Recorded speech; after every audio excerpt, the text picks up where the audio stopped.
Hey, wrestling community. It is time for another edition of the Dark Match. This is our TNA episode of the week. I am Christopher Says.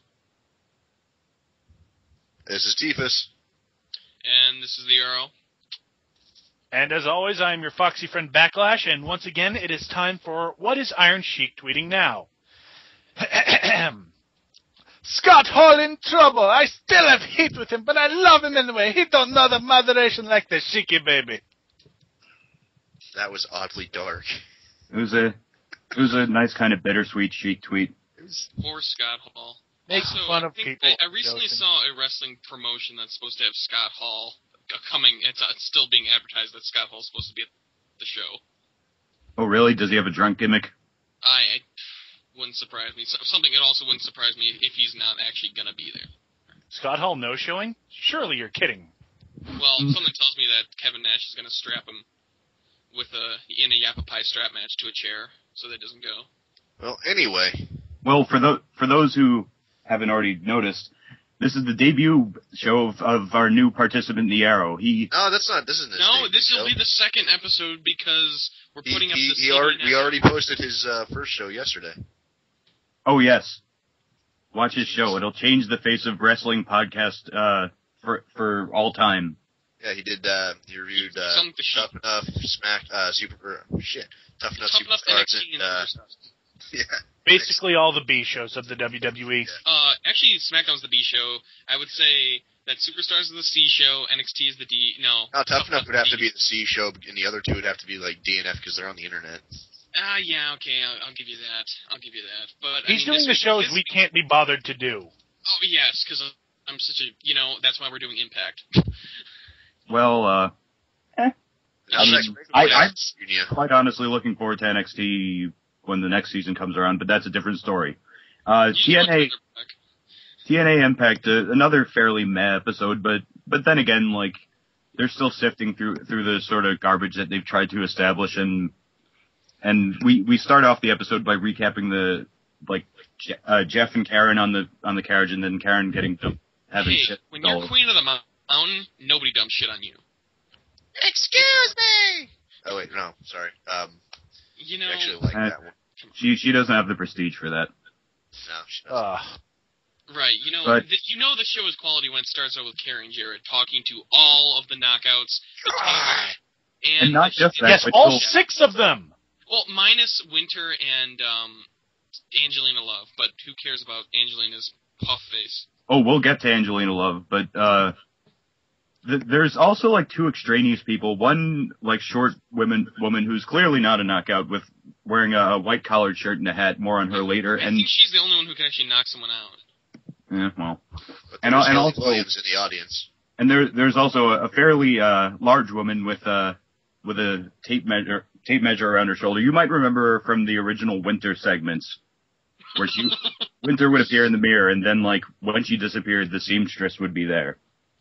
That is TNA's seamstress, and for some reason she has about as much, if not more, importance than Surge. Yes, it's that makeup artist right there. But basically, Karen has all the knockouts and these other 2 women in the ring because she's going to find out who Kurt's mistress is, the one who's going to basically run Karen and Jeff out of town. Spoiler, it's Isis. Yeah, it's probably Isis. The chick kicked off of NXT because she had some scantily clad photos of her. I think it was honestly just because she was too green. Getting back to the segment, the first person Karen Jarrett turns to is the woman in the white shirt, who turns out to be the TNA's caterer. And her cause for interrogating her is that she feeds Kurt like for the last 6 years, and the best way to get to a man's heart is through his stomach. And then she sells Taco Tuesdays, and Velvet Sky loves Taco Tuesdays. Hey-oh! Who doesn't love Taco Tuesdays? No, Winter loves Taco Tuesdays.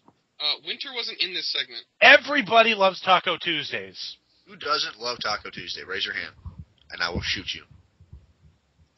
But the next person Karen speaks to, is the seamstress, Jolene. She has a name? I guess Jolene. We could play a Dolly Parton song now. But this is stalling for time just as much as we do.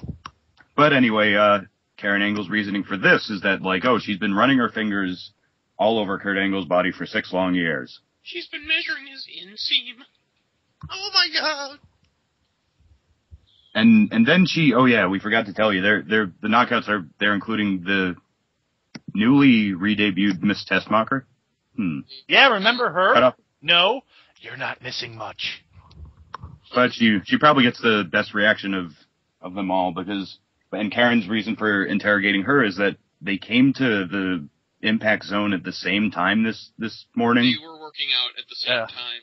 But then Tessmacher points out that 25 other wrestlers were working out at the same time, too. I don't even understand the basis for an argument like that. I'd also like There is none. It's fucking Jarrett, and no one gives a flying fuck. Can we move the fuck on to something that actually matters? Well, I'd like to also point out breast implants. Excuse me. But yeah, and that doesn't mean that's the only reason people want to look at her. And basically, while Tessmacher is defending herself, she basically gets a pop by dropping her glasses and bending down. Okay. Then she leaves. Yeah, Karen sends her off. She goes up to Sarita and very, very subtly says, "Oh, hello, rice and beans." Sarita and Rosita. She says, Kurt likes them hot and spicy, and Sarita and Rosita are doing the American thing. Kurt's an American hero. They're doing the American thing. What the hell does that mean? I don't know what that means. They're in the anti-American stable. Which Sarita goes on to point out. Like, she says, watch Impact. We're Mexican-Americans, and they want nothing to do with her. We don't watch your own show, Joel. You're Canadian, you One's Canadian and the other's like from New York. Can we bring out Miss Tata's McHuge again? Because at least, we know what we're supposed to be looking at with that one. We're supposed to be looking at a borderline underage girl. Shut up, Arrow. Oh, come on. She's old enough. Yeah, now she is. Dude, she's been old enough. She was on ECW like 3 years ago. Oh, was she? Yes. I don't remember. Brooke Adams. Like, and now... Either way. Now the segment is getting even worse. Karen goes up to Tara and Madison Rayne, who are still bickering.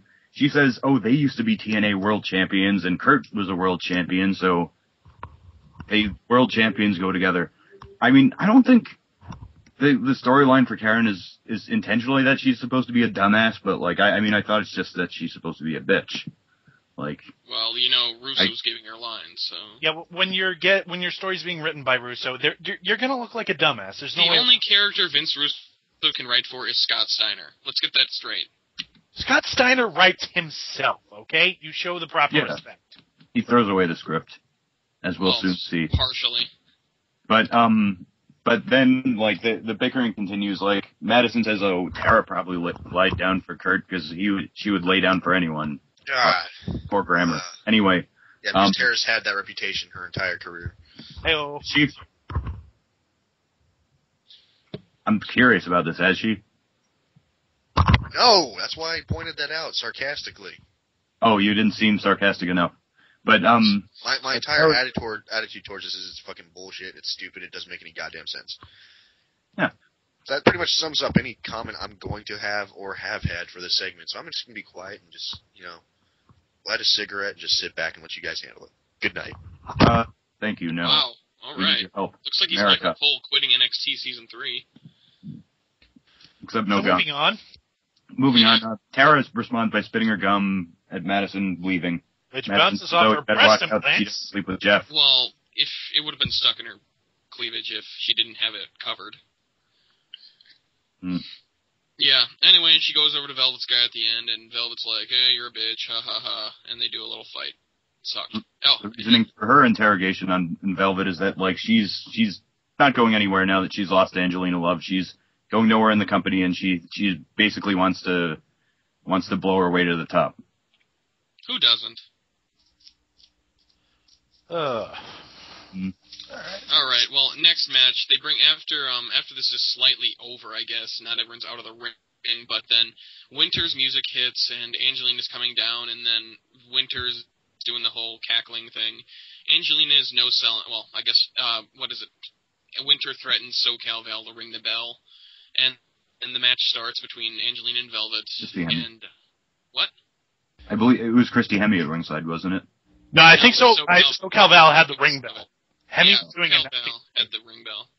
And she threatens SoCal Val to ring the bell, match starts, and Angelina no-sells everything, basically. Yeah. And, yeah. And I guess that's how she puts over a character, like... Yeah. It's pretty He's weak. supposed to be a hypnotized, drugged zombie. Yeah. Chaz keeps reminding us that we should watch what Winter's putting in Angelina's drink. Yeah. Again, what I've always said about... Loose. Remember, don't do drugs, kids, but laugh when Hulk Hogan makes drug references to RVD. What I've always said about this gimmick is that, like, I'm waiting for the day that Angelina Love just corpses the fuck out. Like, just completely just bursts out laughing, because she's probably really, really tight. I think this is... I think this is just... I disagree, good sir. I think this is Hey-oh! feels... God, how many times are you going to say that tonight? How many times are they going to have knockouts on TV? Too many? But actually, no, this is the only time they have them, isn't it? Yeah. One thing notable about this match is that Angelina chokes Velvet out with a Rear naked from what I hear, a genuine rear naked choke. Yeah, no, it was really good. It was legit. It was a good star for Angelina for actually managing to do an impressive hold. I know. I'm surprised she didn't wasn't tightening the grip on it or anything, but it was a properly executed chokehold. And then we cut to commercial right after that, and then we whatever. Oh no. No, oh yeah, that's right. We go to the parking lot. We go to the parking lot where Ken Anderson basically comes out of a big pickup truck. Here's my question. Is there anything about Ken Anderson that you guys don't hate? Because just one look at this car, what were we all instantly saying? Douchemobile. I was saying Stone Cold Ken Anderson. Giant ass douchemobile. Hey, it's got flames on the side. Exactly. It's a bright white truck, it's a huge that big, with flames on the side. It's not even decked out with anything special besides the paint job. It had huge tires. Yes, yeah, okay. Anyway, how about this? TNA, apparently a company that's hemorrhaging money, but they have time and money to acquire a vehicle and then destroy it later. You know, just because you destroy a car, just because WWE did it once in, like, 1997 does not mean, or, like, 99 does not mean that you do it. I mean, if you remember in WCW, there was a time they didn't even destroy like, it, but we'll get to that. Okay, they didn't even destroy it. Yeah, they half-assed it, the whole fucking thing. Yeah, the cameraman basically puts over the truck. Anderson puts over the truck, saying it's an old girl, but it has sentimental value. It's my baby. Yeah, just basically setting up, making it obvious that this truck has something to do with later in the show.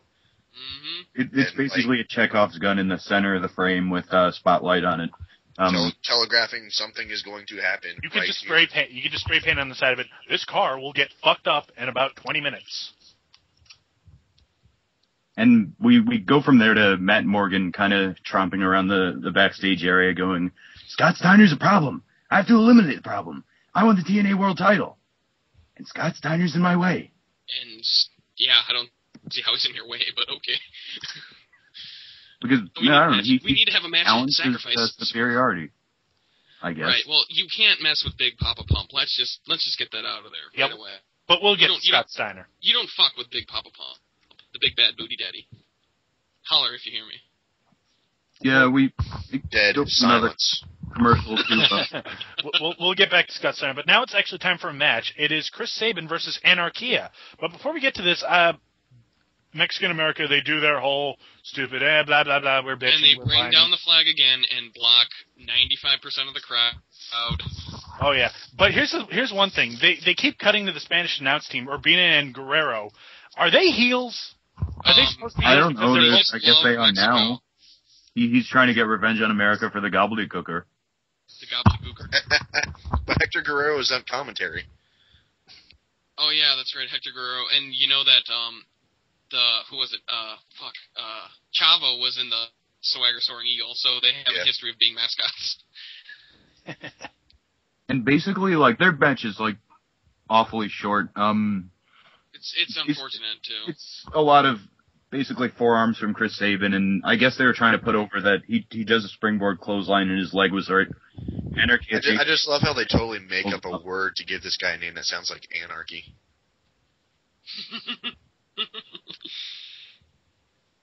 Well, yeah. Anyways, go ahead. yeah, Sabin ends up hurting himself just in time for Alex Shelley to reappear. That's No! With a weird new hairstyle. He has like a basically brown on the sides and this huge bleach blonde mohawk, very thick mohawk. Kind Does of. anyone know if Sabin is actually injured or if he's recovered? No, I don't think he's actually injured. It's a work. Good, because apparently it was legit. I actually saw a report that said it was legit, yeah. Is it serious? Is he out for a while? He tweaked his knee because Anarchia wasn't in the right position. Yeah, I mean, it looked abrupt. Okay, I didn't. From the looks of it, it didn't look like it was real. But I guess it looked minor enough. I'll give you that. Surprised them that much.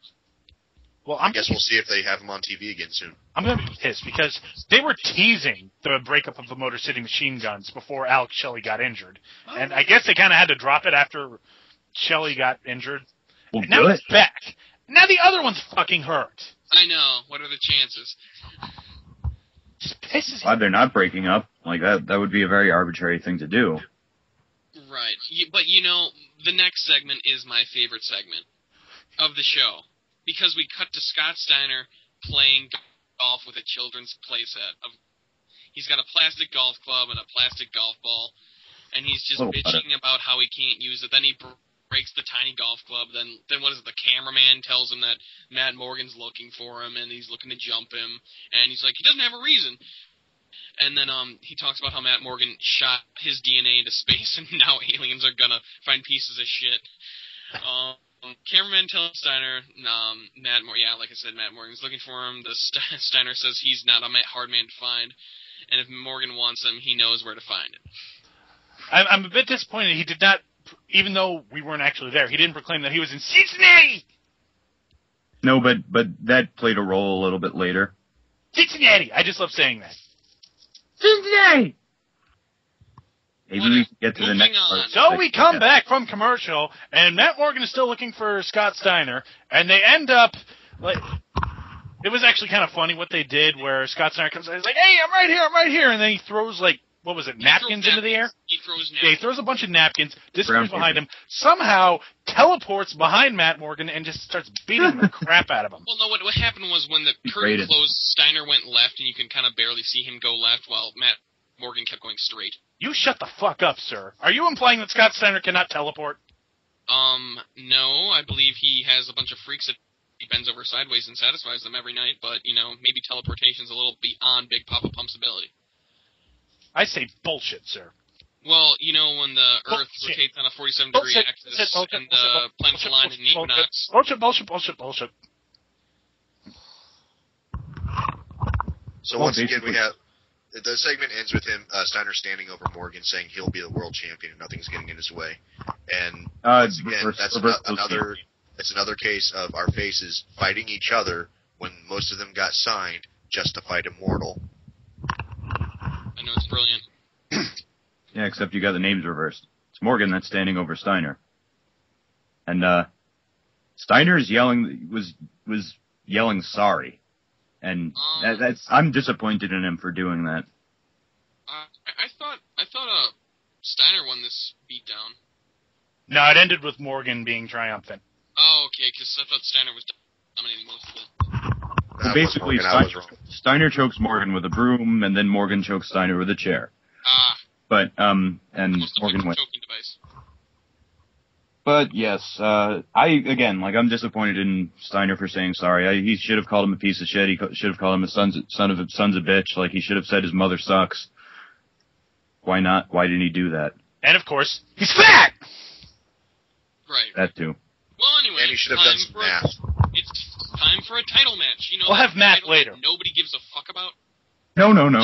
There's something happens before that match. Oh yeah, sorry, we gotta. Hey guys, remember that truck that Ken Anderson was talking about, and the cameraman pointed out, and Ken Anderson was talking about? Yeah. Oh, you wanted? That wasn't rhetorical. Oh, yes, I remember.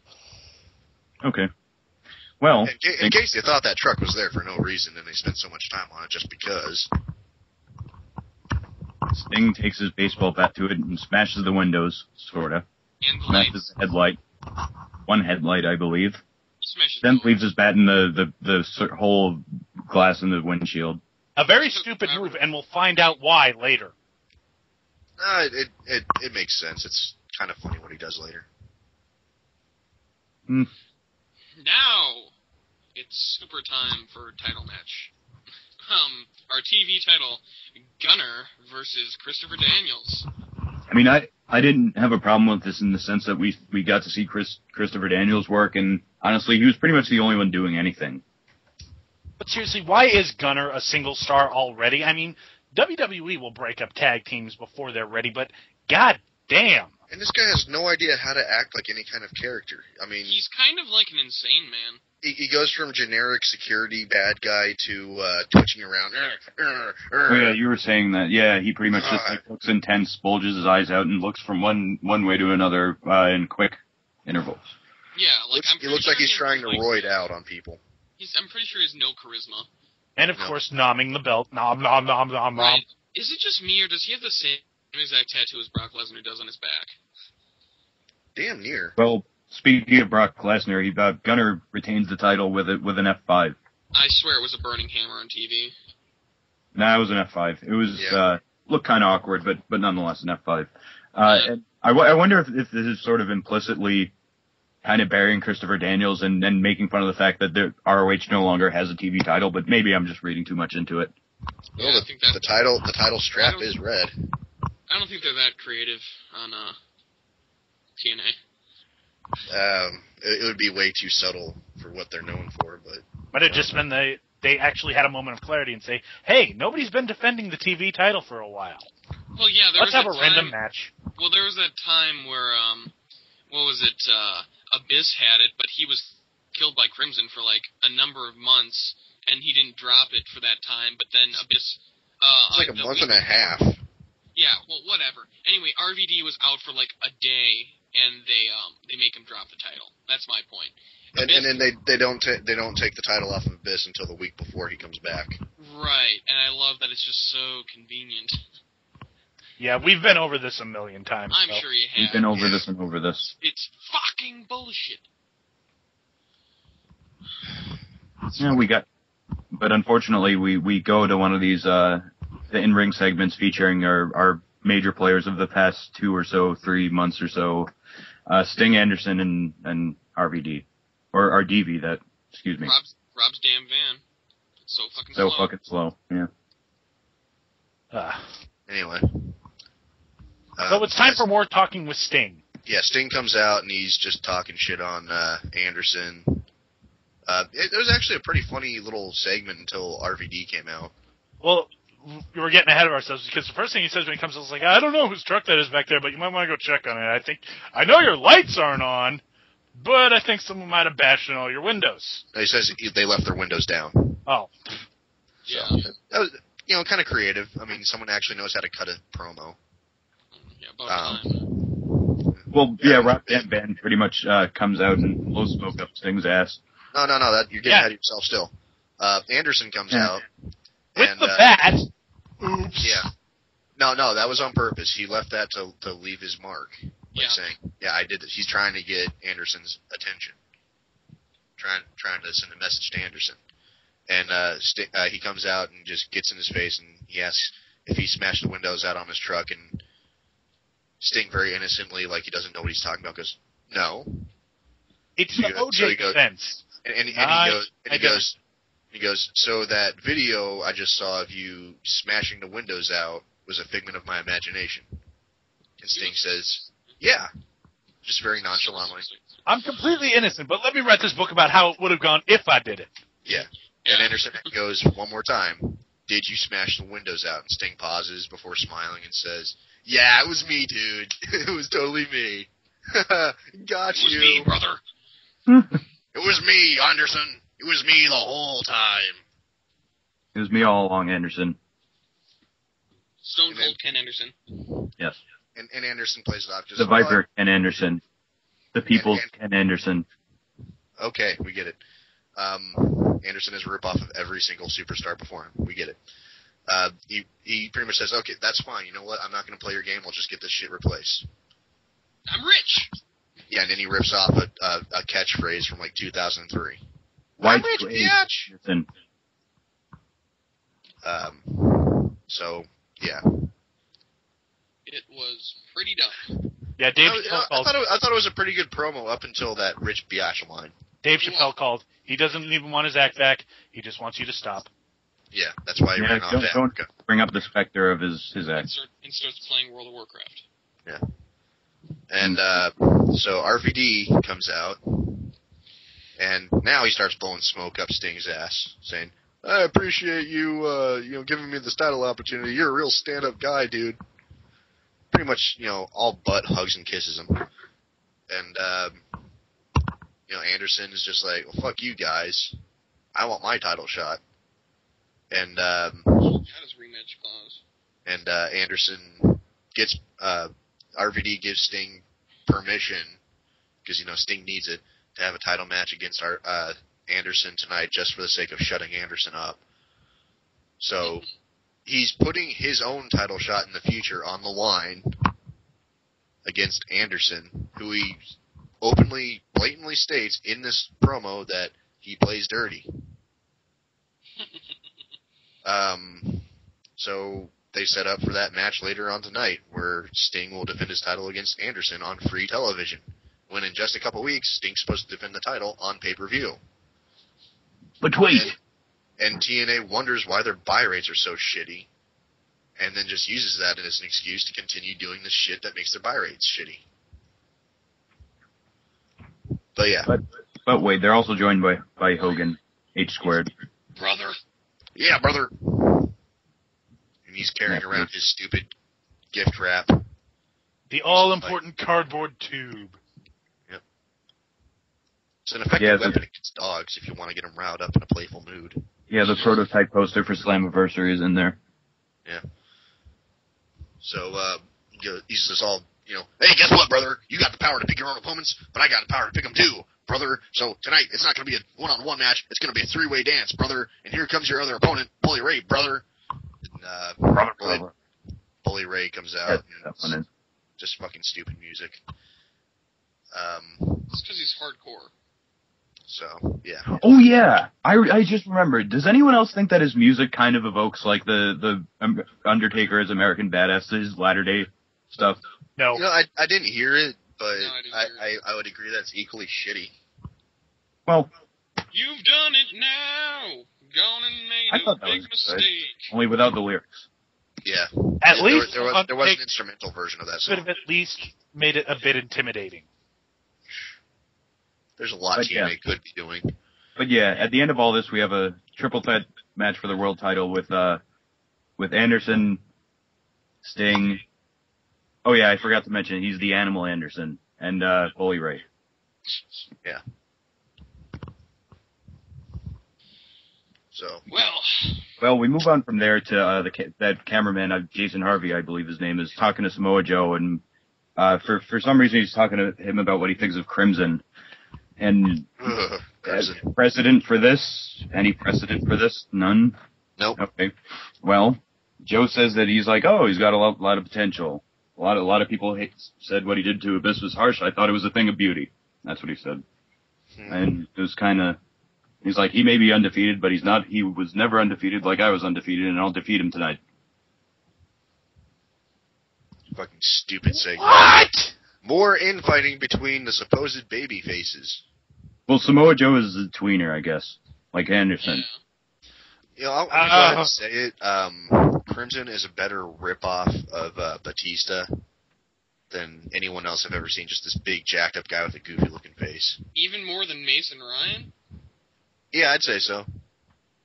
Ooh, Mason Ryan looks so much like Batista. Yeah, but he does. But because of the face, it's not unprecedentedly fucked up. Fine.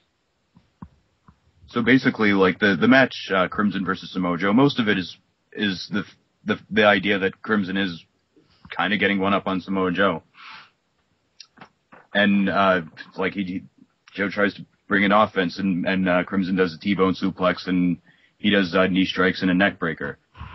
Samoa Joe tries to do the Olay kick, and Crimson catches him with an elbow. So, I think the thing is that Joe just knows that he's kind of too fat to work now, so he's just putting people over.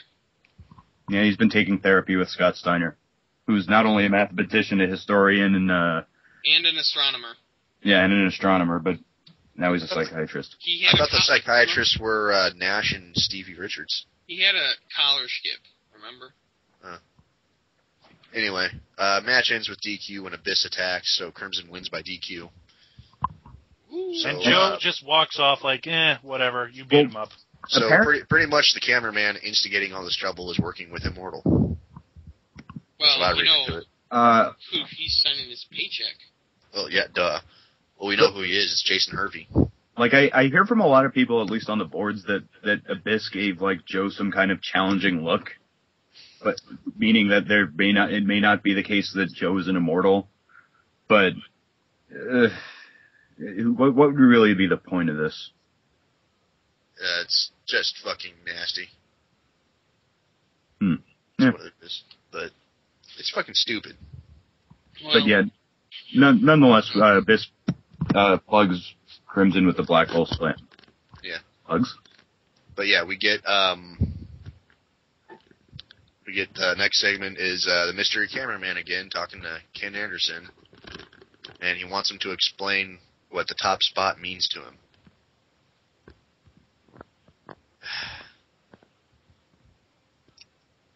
God, it's fucking stupid. We can't even say anything about this anymore, can we? It speaks for itself. He mentions making lemonade out of lemons, and he'll make chicken salad out of chicken shit. What the fuck? He thinks he's clever with his wordplay. Oh my God, this thing just drove me nuts. Okay, no, we're gonna go to Greener Pastures with the next promo segment. No, Kurt Angle. Shut the hell up. Greener Pastures, Kurt Angle. No. Greener Pastures, Kurt Angle. Backlash has something to say. Let him say it. Hell up. Okay, fine. Just let it go, man. We'll do let it all out. Nothing? Nothing. Probably mute his microphone. Do you need a minute? Go ahead. All right. Next segment. You got Kurt Angle talking about Karen. Making an ass out of herself, blah, blah, blah, blah, blah, yada, yada. She's covered in shit. She's going to shit her pants. When she meets her mistress next week. I mean, his mistress. I noticed call her Ms. Angle. So apparently they're married. I noticed that there was... Are there any new knockouts or old knockouts that they've re-signed that they haven't brought back yet? One dirty bitch. I guess they brought back ODB. I know, she was brought back for the Madison Rain bullshit. They got ODB. I thought it was a man at first. Roxy, whatever her name is now. Yeah. Roxy Laveau. I thought there was one that they re-signed that they haven't used yet. Doesn't really matter. This whole Madison Rain bullshit's done. That's who it is. No, Daphne's doing I know the court thing. Fucking happened with Daphne. Yeah, she's suing the shit out of them. Yeah. Put them out of business. So yeah, now we get fucking Mickie James, sans Pocahontas gear, coming out she the is ring. Native American. Well, she's part Native American, but that doesn't make that costume any less ridiculous. Yeah. I mean, Jesus Christ. It's more justified than anything that, like... Dude, I swear to God, she literally went to a costume shop for Halloween and bought that shit. I swear to God. That's exactly where it looks like it's from. But, anyway, that's then, this is now. This promo is all about kissing the ass of the fans, and it doesn't really work because they're all there for free anyway, and they're just there because the line for the Hulk was way too long. Yeah, it basically went, hardcore country, I'm going to be the best knockouts ever. Hardcore country. The Hulk is actually in the Islands of Adventure theme park, and they'd be actually, the rocket roller coaster would be... You know what, quit shitting on my fucking Sorry, joke. I was there like a month ago. Good for you. Did you go to the show? They weren't taping. You know, I mean, like, it was in between a pay-per-view and some house show bullshit. Anyway, on Impact, like, I love Mickie James, and I always like to see more of her, but the fact of the matter is, like, I would have rather seen her defend the belt. Like, she's got a separated shoulder. Is it still separated? It's not cast on. They put the title on her after she injured her shoulder. Well, yeah, when she was doing the match, they put that like fancy tape that all the Olympic people were wearing the last Olympics in China with like the volleyball people and whatnot. Anyway, next segment, more talking. Everyone talks if you're keeping count, that is 1, 2, 3, 4 talking segments in a row. Yes, and to sum it all up, Bully Ray basically takes a cue from Hulk Hogan and buries his 23 tag title reigns. God damn it. He'd trade all the 23 tag title reigns for one TNA world title reign. That makes me feel sad. I know. I wouldn't trade a world title reign for a chicken shit sandwich. Not in TNA, anyways. Anyway, yeah, he's talking to Abyss, who's sitting at the table, just fucking. He's a monster. I'm at a table. I'm really bored right now. Well, we're almost done. Yeah, it's the main event, and it only gets worse. Average to alright, like, match, you know, like, no real complaints, but I feel like Anderson didn't get a lot of offense, and, like, maybe they were just trying to prevent any injuries or botches. Yeah. But anyway, we got, that's pretty much the match, yeah. Well, we should talk about the finish, because it involves that fucking cardboard tube that they're calling the Immortal Weapon. Like, it's their signature weapon, like, tube! I hit you with a tube! But yeah, essentially Bully Ray having gotten a lot of work in this match, like, almost as much as Sting. They keep calling this thing a lead pipe, and it is way too shiny and bright to be lead. And it looks flimsy as hell. You figure it out. I mean, I don't know, call me crazy, but the last time I checked, you don't have to put tape on a piece of lead to get it to grip well. But yeah, either way, he tries to use the pipe on Sting, but AJ Styles runs in and Pele kicks the fuck out of him, and Sting uses the pipe on him and gets the pin to retain the title. Yeah. Of course, no DQ happening, but then with a second referee running in to make the count. The ref was distracted, I believe. No, the ref was knocked out. A second one came in. Yeah, I know. And, that was to count the finish. Yeah. Or that was to count the final pinfall. Yeah. That's what I'm saying. Yeah. The ref was knocked out for most of this shit. Hooray! So, yeah, after the match, Anderson grabs the pipe from ringside and slowly peers over to the ring. The whole setup for that was, hey, this will look good on next week's promo. Yeah. You know, that would have been a great shot. Where he, eerily comes up, yeah. That would have been a great shot to end the show on. But no, TNA's new format is they have 20 minutes of fucking recap promos after the last match. No, yeah. The reason for this is they have to kill. It's like a reaction, but not reaction. Yeah, the reason they do this is because they have to kill off any momentum they might have had. Yeah. Right. They get like 5 minutes of overrun, don't they? It's like they're trying to have as high ratings as they can and just kill them off for the next show after this because we touched upon this last night that although WWF often does the whole what one contender is in the ring looking on and another contender is down the ramp, it might be trite and cliche, but it nonetheless is effective. Let me just sum this up for you. Basically, Bully Ray, I should be the champion. Ken Anderson, I should be the champion. Sting, I am the champion. What else was there? Scott Steiner, Matt Morgan, he's 50% the man I am. When you take it up, it's his fucking math lesson. And then I love how just minutes after getting clocked in the head by a Pele kick and a lead pipe, Bully Ray's coherent enough to cut a promo. Well, he's hardcore. Yeah, okay. That's fucking believable. It's a fucking lead pipe. In kayfabe. Yeah, well that's the point. Did you see all the kendo stick shots he took to the head during lockdown? Yeah, but I'm just saying, Arrow. It's just it makes no goddamn sense. And I know. I mean, it's right up there with I'm back after just a month and a half of having my spine ruptured by fucking 2x4 with nails sticking out of it. Right. What was it? AJ Styles came back from apparently a possibly career-ending spinal injury after 2 weeks, 3 weeks, and flips off the top of the fucking cage. Yeah, exactly. Yeah. And we end the show with Jeff Jarrett proclaiming, "This is crap." Indeed, it is, Jeff. Indeed, it is. The weird thing about it is that they go to Jeff Jarrett and Karen Angle, and then they go back to Velvet Sky talking about how like Karen called her a slut, but she's not a slut. She's hot, and she has enough problems as is with Angelina Love. Then we go back. How many promos do we have in this 20-minute span? We got Bully Ray. It was 10 minutes. It was 10, 20 minutes. They had the run over. They got Bully Ray. They got AJ. They got Scott Steiner. They got the Jarretts. They got Velvet Sky, and they got Jeff Jarrett again. Also, there was no Fortune in this outside of AJ Styles, and I guess if you want to and Christopher Daniels, but he's not technically in Fortune. Yeah, he's just best friends. Daniels is just an interim. Oh, no, he's not part of Fortune. He's part of. He's a Fortune sympathizer. Yeah, exactly.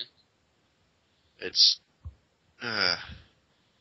but yeah, we basically end with someone burying the show. So, but there is like a kind of weird TNA related news about and also pertaining to Vince McMahon. And this apparently comes from Mike Johnson and PW Insider. Vince was asked when he was going to, quote, buy that company based in Nashville, Tennessee, because they have the wrong people running it. People save the business from Dixie Carter. Or excuse me, please save the business from Dixie Carter. And McMahon laughed.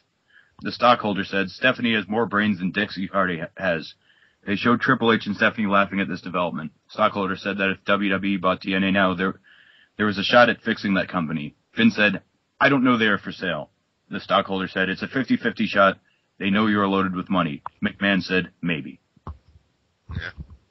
That honestly, I'll take anything that could potentially save the company at this point.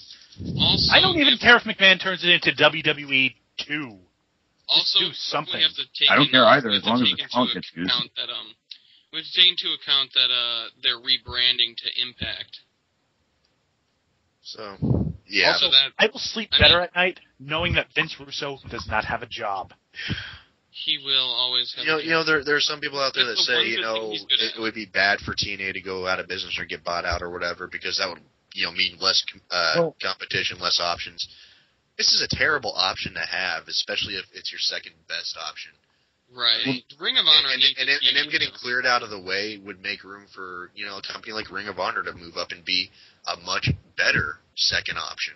Well, the thing is, we don't even know if that will become the second option. No, but it's likely though.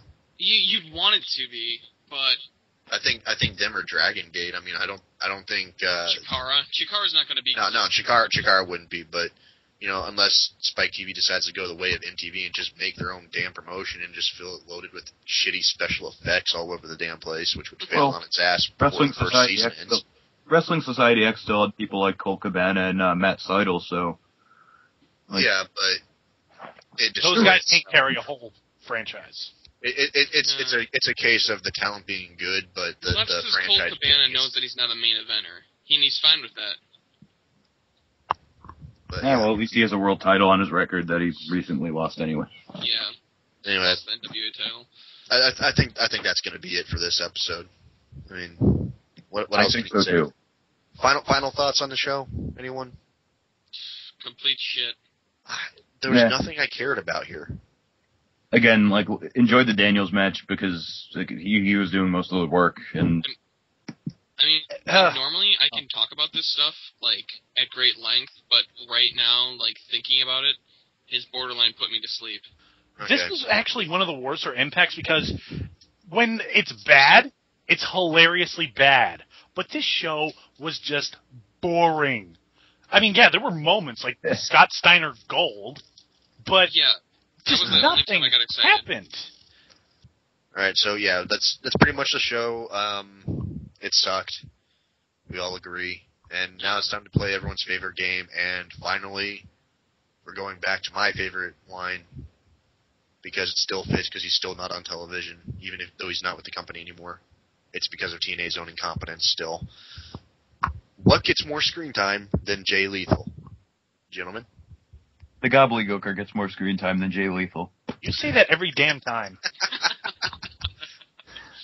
Steiner Math got more screen time than Jay Lethal. Oh, jeez.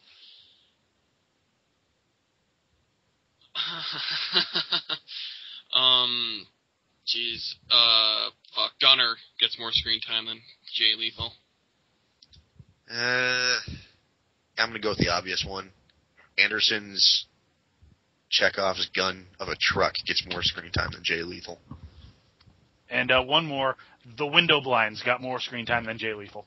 The back of a business head got more screen time than Jay Lethal. Won't you? You didn't say it the first time. No, I had a different idea. Sting's bat got more screen time than Jay Lethal.